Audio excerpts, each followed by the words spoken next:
The Honda's check engine light had been on for 6 weeks. Claire had learned to read it the way you read a scar, present, familiar, no longer alarming. She drove with both hands on the wheel and her eyes on the coast road, where the Atlantic appeared in silver flashes between the pines. Behind her, Lily was buckled into her car seat with a picture book open on her lap and a half-eaten graham cracker in her fist. "Mama, does the ocean smell like fish or like salt?" "Both," Claire said. "Mostly salt. I want it to be salt." "Then it'll be salt." She had been driving for 4 hours. The last 20 miles into Harbor Gate were the kind of beautiful that made you feel slightly ashamed of your car. The road widened, the gas stations disappeared. Instead, art galleries behind hydrangea hedges, a yacht club with a white painted gate, a bakery where a croissant would cost you $4.50. Old money and plenty of it. The kind of town that didn't need signs to tell you where you stood. Claire knew where she stood. She'd grown up watching her mother Dorothy keep a newspaper clipping from Harbor Gate. A photograph of the harbor at low tide, the kind of thing a person saves when they can't save the real thing. Dorothy had never explained it. She'd just touched the edge of it sometimes when she thought Claire wasn't looking, the way you touch a bruise to check if it still hurts. It always had Buddha. The road curved, and Whitecrest Manor appeared on the cliff top above the town, not suddenly, but gradually, the way something enormous reveals itself when it's not trying to hide. Stone and glass and a widow's walk outlined against the noon sky. Claire felt something catch in her ribs. She told herself it was nerves. She almost hadn't applied for the job. A housekeeping position felt like a step sideways in ways she couldn't afford to think about too carefully. But her teaching salary ran through June and stopped. Her savings account held $812 and the summer dinner jobs paid $11 an hour. The manor paid $30. She'd applied on a Tuesday and gotten a call by Thursday. The rented room above the laundromat was small and smelled like dryer sheets and old wood. It came with a narrow bed, a cot for Lily, and a hot plate. The landlady, a woman of around 60 with paint-stained fingers, had given Claire a key on a plastic lobster keychain without asking many questions. Claire appreciated that. She settled Lily on the cot with her books and her stuffed rabbit, whose name was Captain. "Will you be back before dinner?" Lily asked. "Long before. I'll bring crackers." "The good ones?" "The good ones," Claire promised, already pinning her hair back in the bathroom mirror. She didn't look 34. She looked like a woman who had been tired for a long time and had gotten very good at not mentioning it. The locket caught the light when she leaned forward, a small gold oval on a fine chain, the kind of piece that wasn't expensive but wasn't replaceable either. Dorothy had worn it her whole life. Claire had worn it since the funeral. She barely noticed it anymore, the way you stop noticing your own heartbeat. She tucked it inside her collar and drove up the cliff road. The service entrance to Whitecrest Manor was around the east side, past a garden wall where white roses were just beginning to go loose and blowsy in the heat. Claire parked, turned the engine off, and sat for exactly 30 seconds. She counted them. It was something she'd started doing after her husband died, giving herself 30 seconds to feel whatever she was feeling before she had to get up and function. She felt afraid, determined, slightly underdressed in a way she couldn't fix now. She got out, crossed the flagstone path, and raised her hand to knock on the heavy oak door. It swung open before her knuckles landed. The woman in the doorway was wearing white linen that had probably cost as much as Claire's monthly rent. Her hair was dark and perfectly smooth. She was perhaps 32. She held a coffee cup in one hand and looked at Claire with an expression that wasn't hostile, exactly. It was more clinical, a slow scan, starting at Claire's scuffed ballet flats, moving up past her ironed but clearly department store blouse, arriving at her face the way a customs officer arrives at a passport. Oh, pause. Then Victoria Ashford said, in a voice like something poured slowly over ice, "You're smaller than I expected." She tilted her head just slightly. "I hope you're stronger than you look." Claire said she was sure she could manage. She said it the way you say things when you need the job, which is to say she said it clearly and without blinking. Then Victoria set her coffee cup down on the entry table, on the bare wood, not on the coaster 6 inches away, and walked back down the hall without another word. That was Claire's introduction to Whitecrest Manor. She spent the first 2 days mapping it, 20 rooms in all, counting the ones she wasn't supposed to enter without specific instruction. The clifftop terrace ran the full length of the south face of the house, limestone pavers that caught the heat and held it long after the sun moved off, and if you stood at the iron railing and looked out, there was nothing between you and the Atlantic but 200 feet of air. The music room was at the north end of the ground floor. Tall windows, no curtains, a Steinway grand in the center that had the particular stillness of something that hasn't been touched in a long time. There was no sheet music on the stand. The lid over the keys was closed. Victoria gave Claire a printed checklist on the second morning. Bullet points. Laminated. The previous woman memorized it within 4 days, she said. She smiled when she said it, which was somehow worse than if she hadn't. The corrections started small. Claire. A pause. Wide eyes. These window sills. Did you do these already? Yes, this morning. Victoria ran a finger along the inside edge, turned it to show Claire. I ask because. She didn't finish the sentence. She didn't need to. On Wednesday, in the kitchen, while Mrs. Paulson was rolling pastry dough and the whole room smelled of butter and warm flour, Victoria stopped in the doorway and looked around with an expression of mild suffering. It smells different in here, she said, to no one in particular.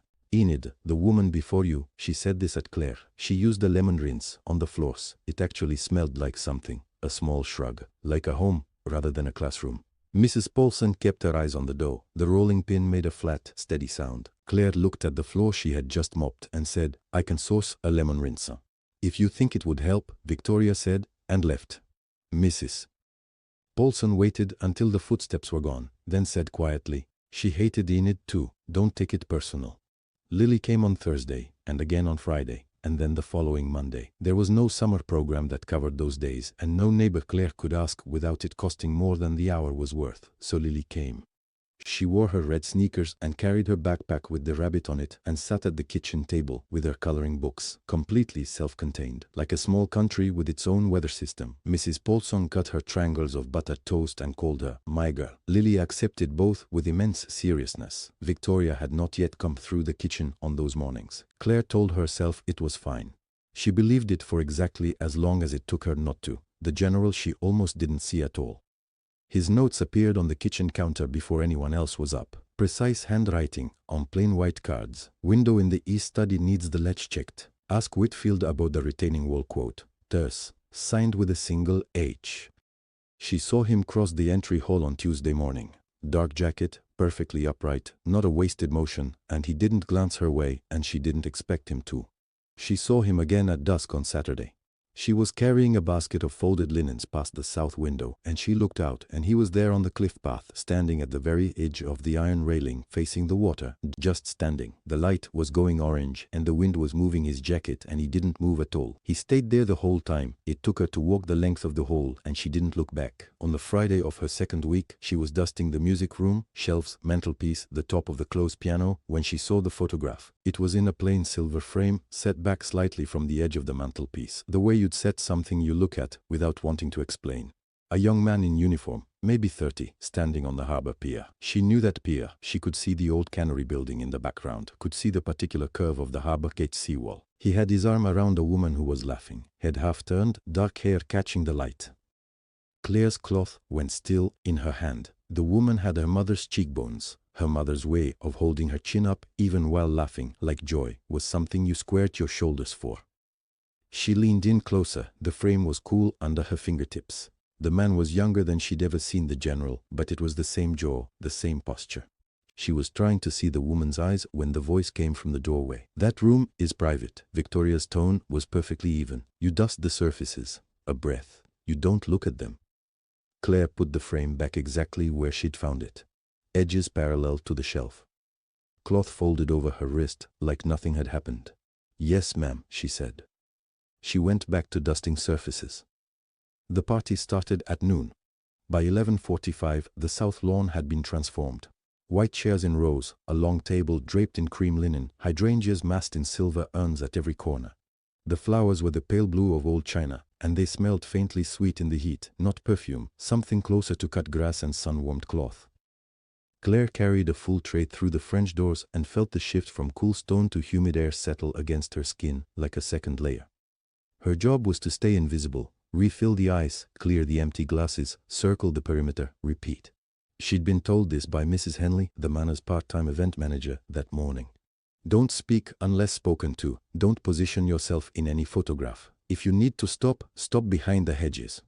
Claire had nodded. She'd done harder things in smaller spaces. She'd pressed her blouse the night before with the iron from the cottage's utility closet, going over the collar 3 times until it lay flat. It was white. It was clean. It was the only thing she had that was anywhere near appropriate, and she knew it. The guests arrived in clusters, women in sundresses the color of fruit, men in linen jackets. Claire recognized faces from town. Dr. Pearson from the clinic on Harbour Road, Elaine Voss, who ran the bakery and talked too loud. 4 women from the ladies' auxiliary stood near the hydrangea urns, Margaret Ford, Ruth Calloway, and 2 others whose names Claire knew from school fundraiser envelopes. They were the kind of women who lunched together every Tuesday and remembered everything that happened at every event they had ever attended. Claire angled away from them and kept moving. She was halfway through her second circuit, tray balanced, when she heard Victoria's voice cut across the garden. "Claire, dear, not a request, Annette." She turned. Victoria stood with all 4 auxiliary women, glass of sparkling water in one hand, the other resting at her hip. She was wearing pale yellow. She looked like she'd been designed for this lawn. "Is that the only blouse you own?" Victoria's voice was perfectly light, conversational, carrying easily over the string music and the garden noise. "I only ask because I want to make sure we are presenting the manner correctly. It matters, you understand, the appearance of things." Margaret Ford glanced at the blouse, then at Claire's face, then at the blouse again. The other 3 women were very still. Claire felt the heat come up her throat. She kept her face level. "Yes, ma'am," she said. "It is." "Well," Victoria smiled. "We do our best with what we have." She turned back to her group and the conversation resumed, and Claire was already walking. She made it to the far side of the hydrangea hedge before she let herself stop. She set the tray down on the stone edging. It made a small clink. She pressed her palms flat against her thighs, fingers open, and stood there in the narrow strip of shade between the hedge and the garden wall. 30 seconds, maybe less. The sound of the party went on without her. Laughter, ice shifting in a bucket somewhere nearby, the thin notes of a violin. She could hear her own breathing, steadier than she expected. She thought about Lily at Mrs. Albright's house across town, probably drawing horses on the back of old grocery lists, probably asking for a 3rd glass of juice and being told one more time about indoor voices. She thought about her mother, standing in doorways with her chin up. She pressed her palms harder. Then she picked up the tray, stepped back through the gap in the hedge, and kept moving. It was maybe 20 minutes later that she felt it, the particular quality of being seen across a space. She looked up. General Harrington stood near the stone terrace steps, mid-conversation, a shorter man gesturing at something on the bay. But the general wasn't looking at the bay. He was looking across the garden, through the crowd, directly at Claire. Not at the blouse, not at the tray, at her face. It lasted 2 seconds, maybe 3. Then the shorter man touched his arm, and the general turned and said something, and was gone back into the party, like a current closing over a stone. Claire finished her circuit. She cleared 6 glasses. She refilled the ice twice. That night, the manor was quiet. Claire wiped down the kitchen counter by the back door and found a folded piece of paper tucked under the salt cellar, edges aligned. The general's handwriting, she'd seen it on work orders. No name on the outside. She unfolded it. The hydrangeas need water. Someone should see to them in the morning. She stood there for a long moment. The hedge, where she had stopped, where she had pressed her palms flat and made herself breathe. That hedge. She read the note again. Then she folded it carefully and slipped it into her pocket, because she genuinely could not tell if it was a coincidence, and not knowing felt more important than any answer she could reach that night. Claire slept badly and woke early, and the hydrangeas were watered by 7 o'clock. She didn't let herself think too hard about that. The bigger problem arrived Monday morning in the form of a voicemail from Mrs. Gentry, Lily's summer daycare, the one Claire paid for with 2 weeks of careful math, informing her that the ceiling in the main room had developed a leak and would everyone please make alternate arrangements for the week. "So sorry, here's a refund check in the mail." Claire stood in the kitchen of her cottage holding her phone and listening to the ocean. Lily was eating toast at the table behind her, dragging it through a lake of strawberry jam, completely unbothered by the universe. "Okay," Claire said, to no one in particular. "Okay what?" Lily asked. "You're coming to work with me this week." Lily looked up. A stripe of jam crossed her left cheek. "To the big house?" "To the big house." Lily considered this the way only 5-year-olds consider things, with her entire face. Then she nodded once, as though she'd decided to accept a business proposal. "Okay, can I bring my crayons?" She brought her crayons and her 40-page dinosaur coloring book and the half-eaten shortbread tin she'd been rationing since her birthday. Mrs. Paulson took one look at her, said, "Oh, you wonderful tiny thing," and installed her at the kitchen work table with a glass of cold apple juice and the solemn declaration that there was more shortbread where that came from. The kitchen became Lily's kingdom. She colored while Mrs. Paulson cooked. She asked questions without pausing for answers. Were lobsters always red, or did they change color? And if a fish swam all the way to France, could it understand French? And why did butter smell different when it was hot? And Mrs. Paulson answered every single one with complete seriousness, because she was that kind of woman. Claire worked around it. She moved through the manor with her cart and her list, and every time she passed the kitchen she could hear Lily's voice running like a creek over stones. It helped, somehow, having that sound in the house. Tuesday morning, the general came through the kitchen for his coffee. He did that sometimes, Mrs. Paulson had told her, bypassed the dining room when his knee was stiff, took the back route through the kitchen. He had his own rhythm in this house, and the staff learned to work around it without being told. He came through the door and stopped, not slowed, stopped. One hand on the door frame, the other at his side. His eyes went to Lily, who was coloring a triceratops in 3 different shades of purple and did not notice him at all. Then she looked up. "Your house is very big," she said. "Do you have a dog?" The general looked at her for a long moment. Something moved across his face, not quite an expression, more like weather crossing a ridge. "No," he said. He got his coffee. He left, but he stopped in the doorway. He stood with his back to the kitchen, and the silence lasted long enough that Claire looked up from the sink. "There's a pair of binoculars in the hall closet," he said, to the doorframe, to no one. "The child might like to watch the seabirds from the east window." He was gone before either of them could respond. Mrs. Paulson looked at Claire. Claire looked at Mrs. Paulson. "Well," Mrs. Paulson said quietly, and turned back to her pastry dough. The binoculars were there. Lily used them every afternoon, stationed at the east window on a step stool, narrating the seabird activity in real time to anyone within range. Victoria arrived late on Tuesday and saw Lily in the kitchen. She stood in the doorway, not the same doorway the general had used, and her eyes moved over Lily, the way you'd move a cursor across a document you were looking for something in. She didn't say anything. She smiled briefly at nothing and went upstairs. That smile was worse than words. Claire noted it and said nothing. Lily had noticed the music room by Wednesday. "Someone plays the piano at night," she told Claire at breakfast Thursday. "I can hear it through the wall when I'm in bed." "You're not in bed here, sweetheart. We go home at 6. At Mrs. Paulson's break time nap," Lily said, with the confidence of someone correcting a factual error. "She lets me rest on the little couch, and there's piano." Claire thought about the general, alone in that room after dark, and didn't know what to do with the thought. Friday afternoon, Lily pressed her nose to the glass of the music room door. She'd been circling it all week, the way you circle something you want very badly but haven't been given permission for. Inside, the general sat at the Steinway, his back to the door. He was playing something Claire didn't know the name of, something slow, careful, a little unfinished sounding, like a sentence that keeps revising itself.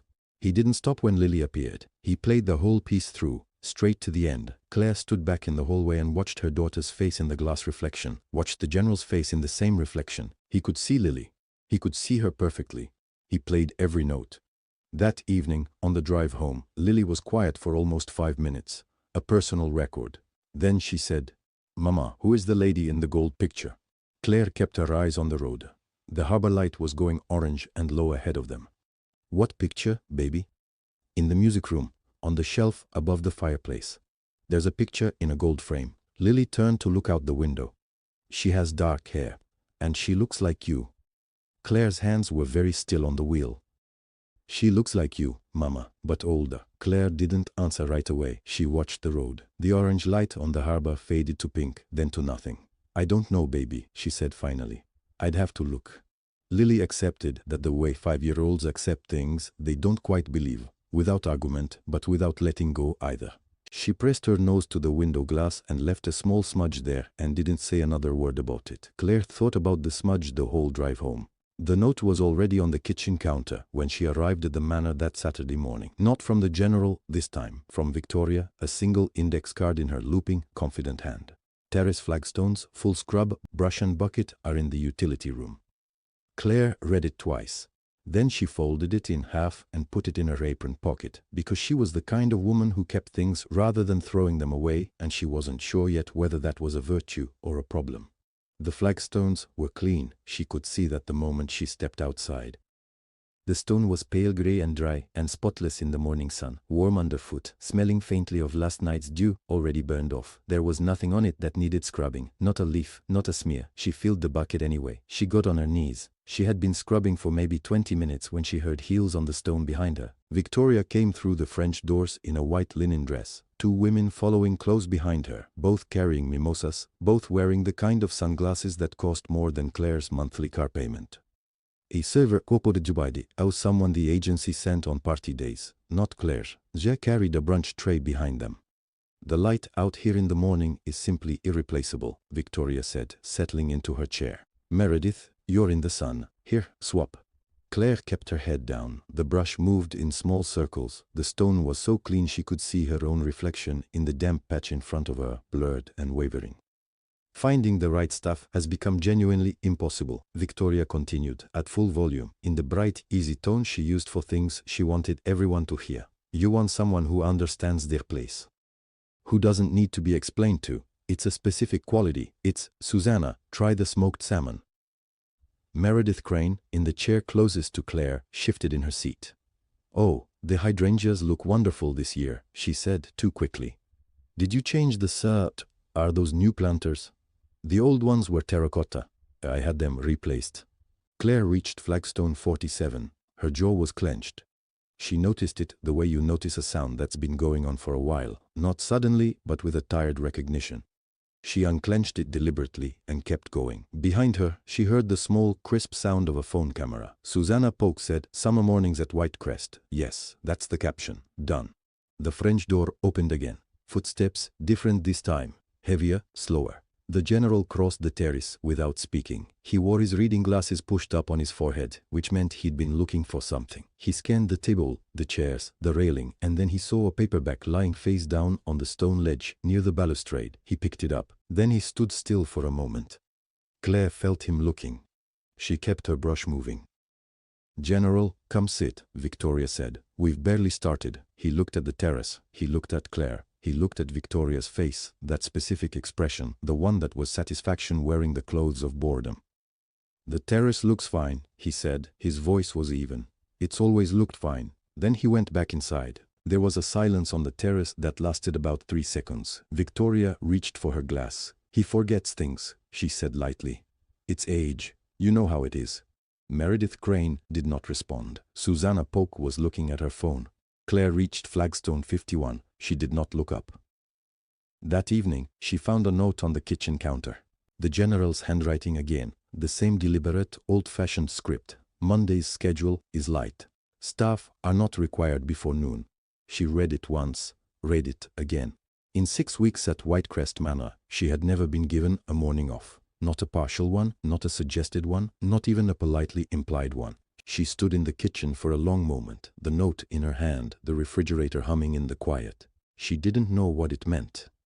She only knew that someone had noticed she was on her knees and had decided, in his particular, oblique, unhurried way, to do something about it. She wasn't sure yet if that was enough.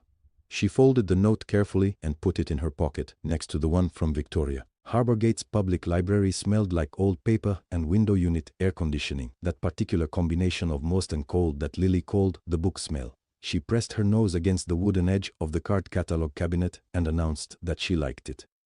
"Can I look at picture books?" "For a little while," Claire said. "Then I need you to sit with me and be quiet."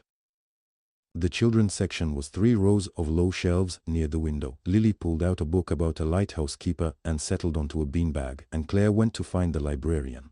The local history archive was in a back room behind a frosted glass door, photocopied newspaper pages bound by year going back to 1922.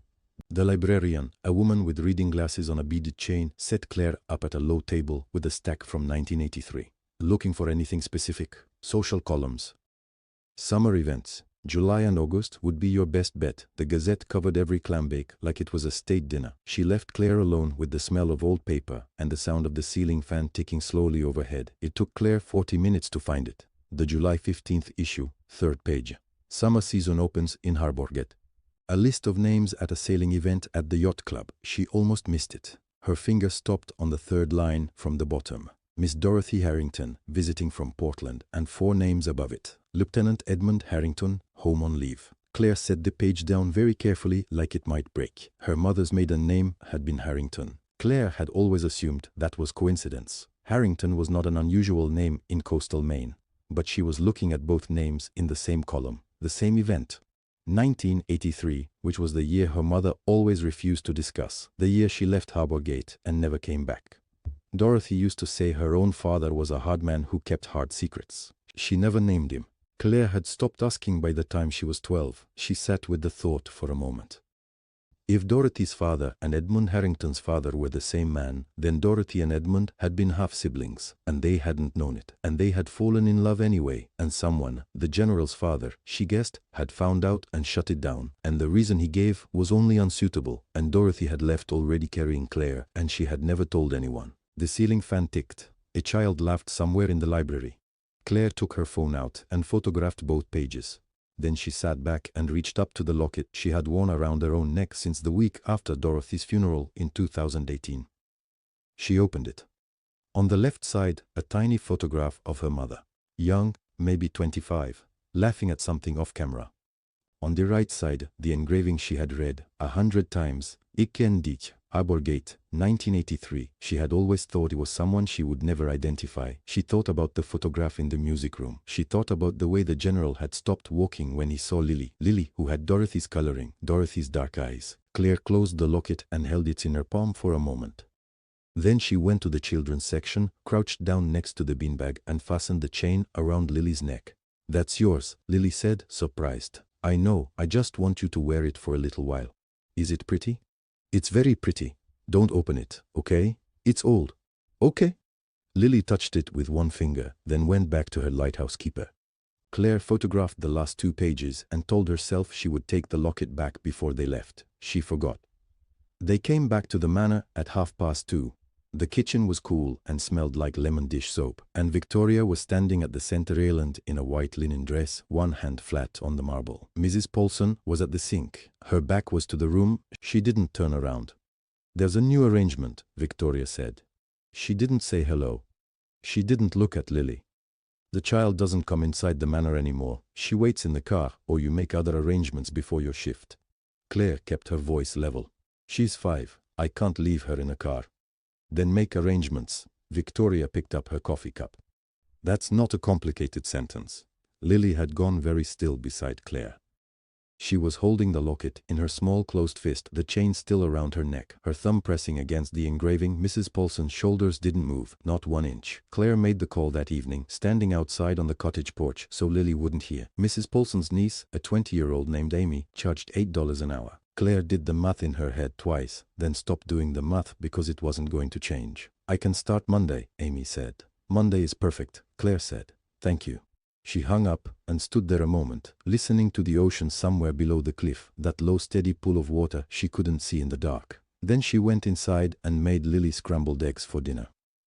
The week that followed was quiet, in the way a held breath is quiet. Claire moved through the manor's rooms with a cloth and a bucket, and she did her work. And she kept her face the way you keep a door closed in wind, not locked, just firmly held.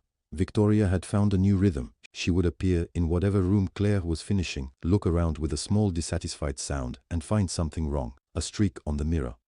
A chair not quite centered. Her voice was always pleasant. That was the thing Claire couldn't explain to anyone. The voice was always pleasant. On Thursday, James Whitfield came to the manor for his quarterly meeting. He was a careful man, Claire had noticed. Careful with his words, careful with his shoes on wet floors, careful not to be in the wrong place. He was in exactly the wrong place when Victoria walked down the hallway carrying the tall crystal vase from the side table. "Oh," Victoria said, and her hand tilted, and the water came down in one cold sheet across the floor Claire had just finished. The smell of the cleaning solution lifted up fresh and sharp. Whitfield took 1 step back.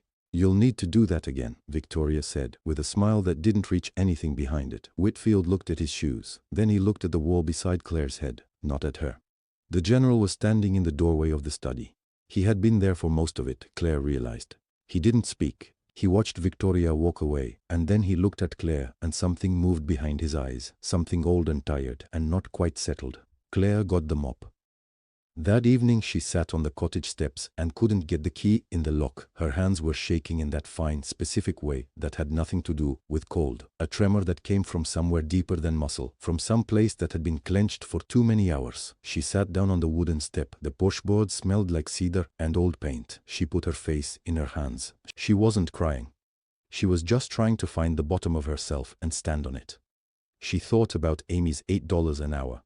She thought about Lily's face that first morning, confused about why she couldn't come to work with Mama anymore. She thought about her mother's locket, the small engraved surface Lily pressed with her thumb without knowing why. After 11 minutes, she knew, because she checked her phone when she stood up. She got to her feet, tried the key, missed the lock on the first try and the second, and got it on the third.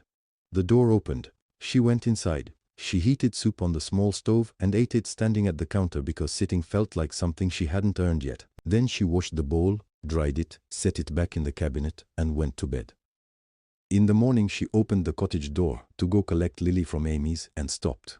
A coffee pot sat on the porch railing, a real one, not a paper cup, not a thermos, still warm when she put her hand against the side. Dark roast, the smell of it cutting through the salt air. No note, no cup even, as if whoever left it knew she had one of her own. The only person who knew she was staying in the cottage was the general. She spent the morning at Amy's, loading Lily's overnight bag into the car, listening to her daughter talk about the cat that had walked across the backyard fence twice before breakfast.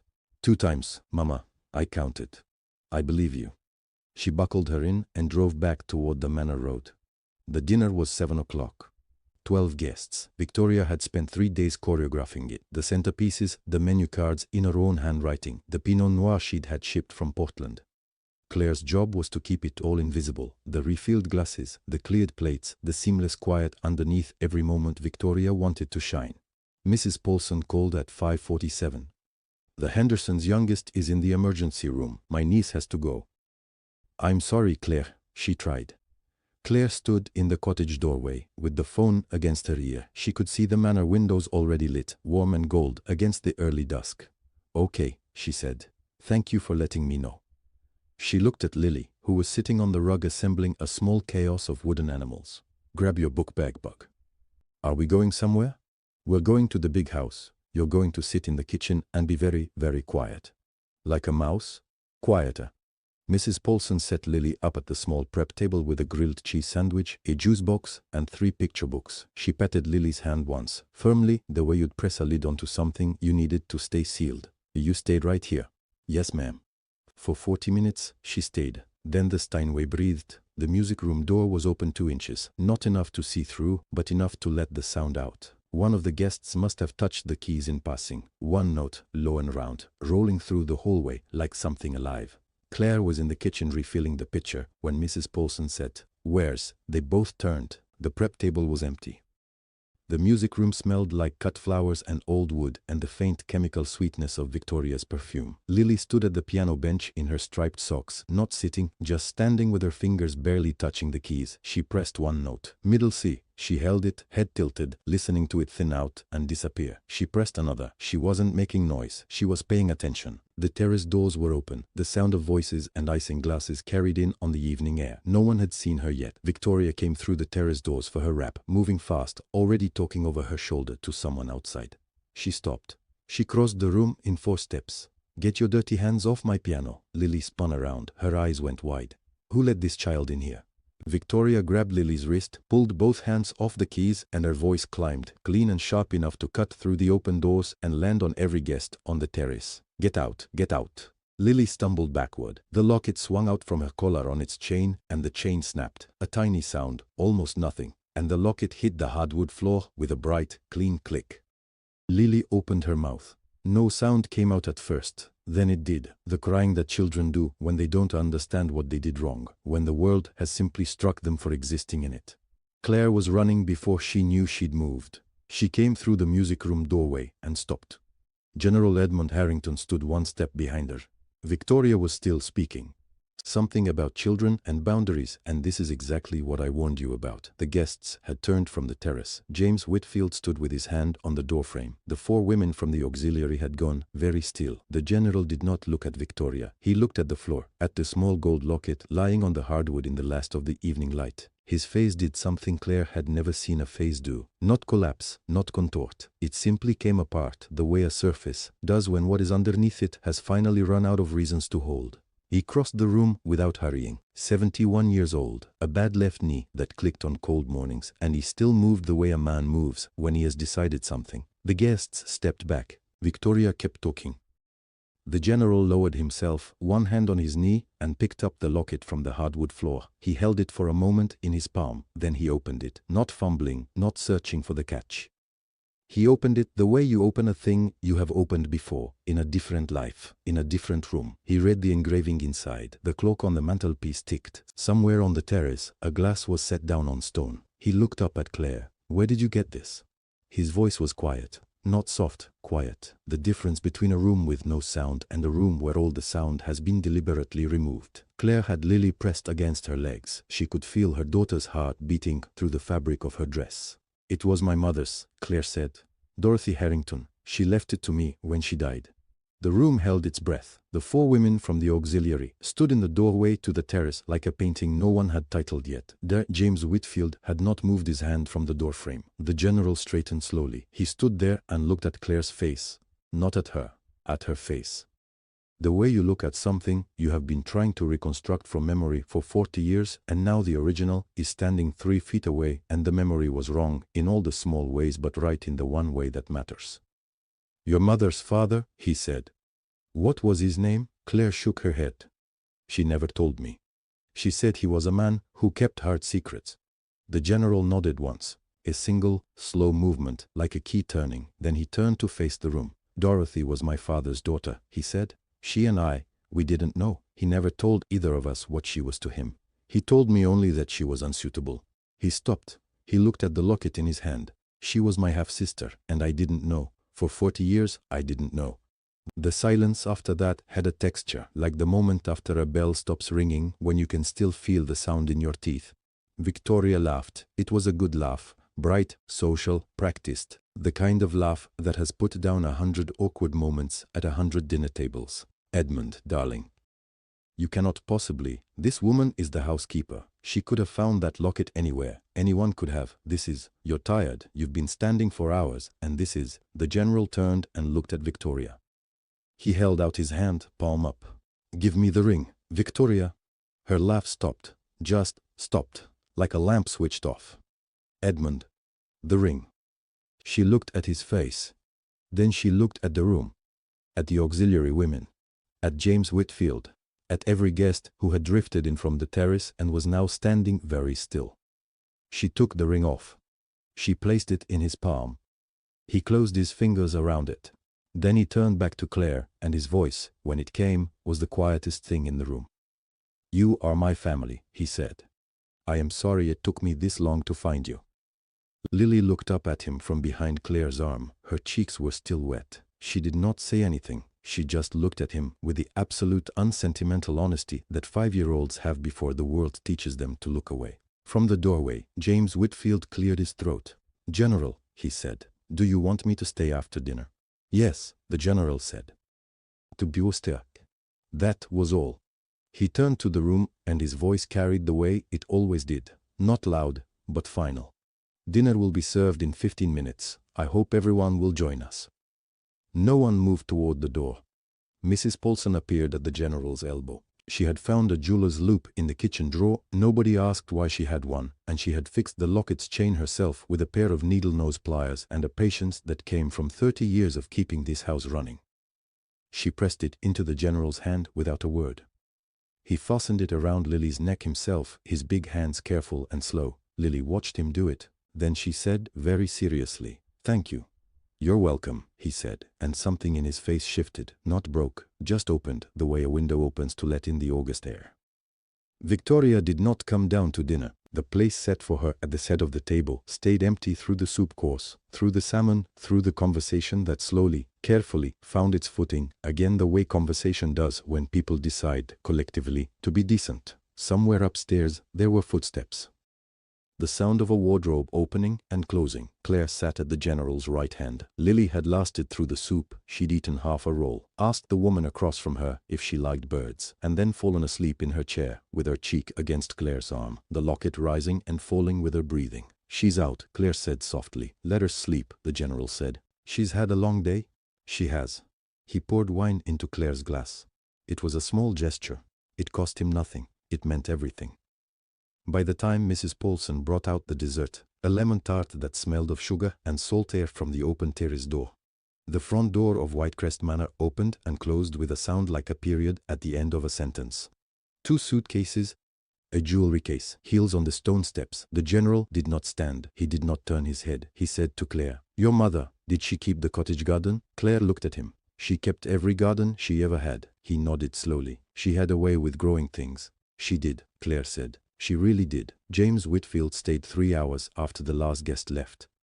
He sat at the study table with his briefcase open and his reading glasses on, and the general sat across from him, and they talked in the low, methodical way of men who understand that the right paperwork, filed correctly, is its own kind of justice.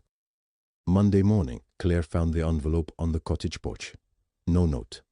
Just the signed documents, clipped together with the general's initials in the margin where the attorney had flagged the transfer of the guest cottage to Claire Marie Maddox and Lily Ann Maddox in perpetuity. She sat on the porch step and read them twice. The wood was warm from the early sun. A gull called somewhere over the cliff. In Harbour Gate, the summer moved on, the way summer always does, indifferent to small catastrophes and quiet reversals. Susanna Polk posted a photograph of the manor's garden in August light. The roses at peak, the lawn immaculate, the Atlantic burning silver behind the hedge. The caption mentioned nothing, and everyone understood exactly what it meant. The ladies' auxiliary women, the same ones who had watched Claire scrub that terrace on her knees, began greeting her by name on Harbour Street, not with apology, just with recognition, which was its own thing. In Manhattan, a letter arrived, formal, on Whitfield and Associates letterhead, addressed to 3 charitable organizations in Harbour Gate. It stated, with attorney's precision, that Victoria Ashford's role as co-chair had been contingent upon her association with the Harrington family, and that association had concluded.